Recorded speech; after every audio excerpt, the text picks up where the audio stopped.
In my opinion, the best programming language to start with as of 2021 would be.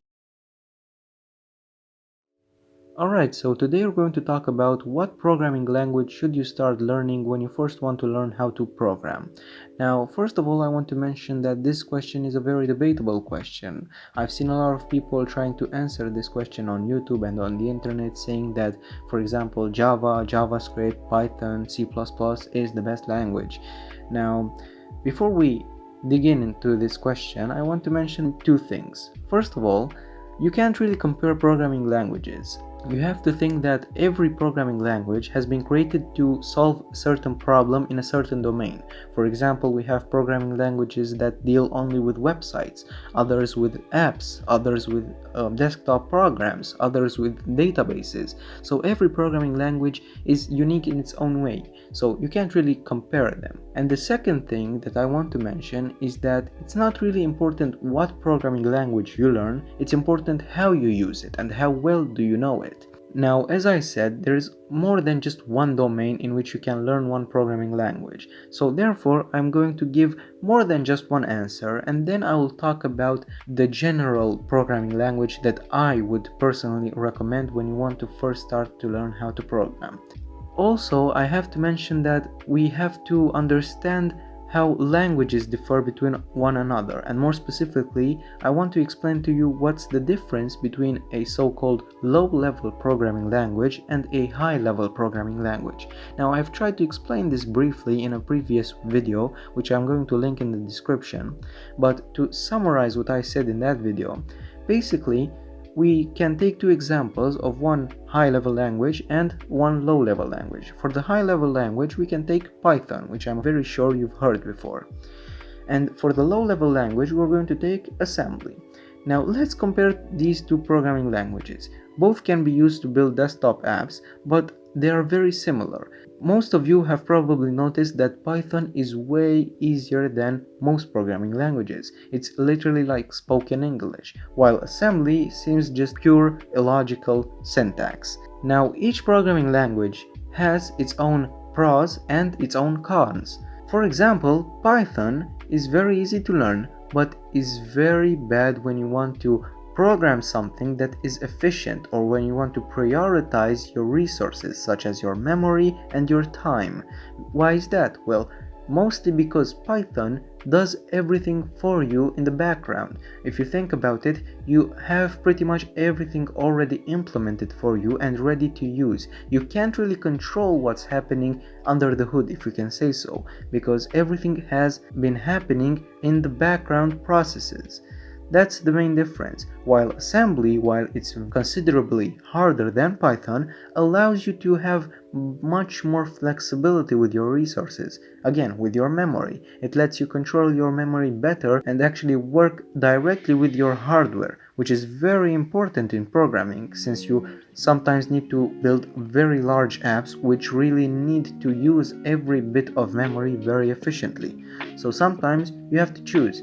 Do you need something which can be implemented quickly and to be read very easily by other programmers? Then Python is the language to go. If you want something that prioritizes speed and performance, I would say assembly or generally a lower level language would be the answer for that. Now again, in this IT world, we have more than just one domain. Now I can't really give an answer for every single domain, but I'm going to try to name a few popular and in-demand domains which I think most of you would want to get into. So first of all, let's take web development for example, since I know many of you want to learn web development.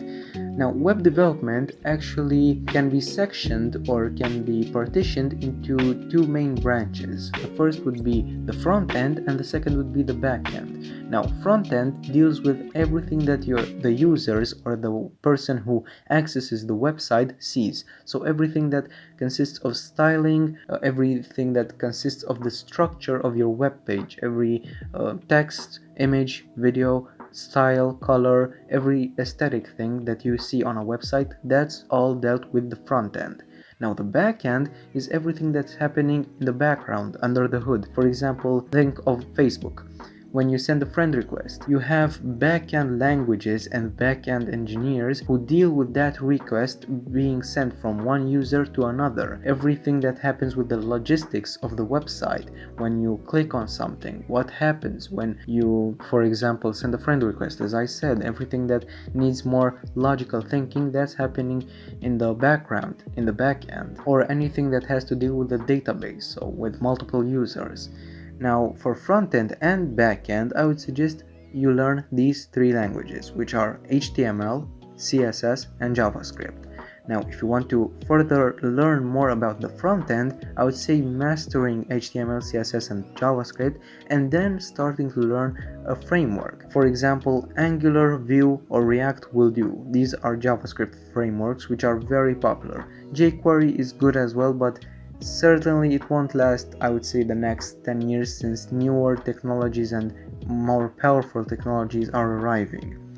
Now, if you want to continue with the backend, again, you should know a little bit of HTML, CSS, and especially JavaScript, but it's not really a condition for you to do that. You need to master JavaScript. It would also be very useful for you if you would start learning a JavaScript framework such as Node.js, or if you would learn PHP or ASP.NET, for example. And for the database that is required for a backend development, I would say anything that has SQL on it, or MongoDB, or even Python can be used sometimes for creating some kind of databases.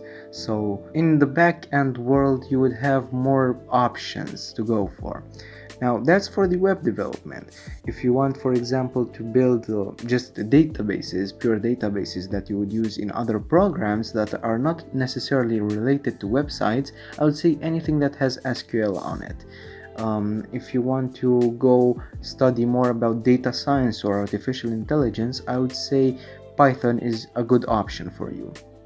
If you would want to pursue game development or just build desktop programs, I would say Java or C++, even C and Python. Any of them would be a good choice, but generally I would suggest C++ or Java. C would be a little bit limited for you, and Python would again have its runtime costs. Now, these are the domains that I think most people would like to get into.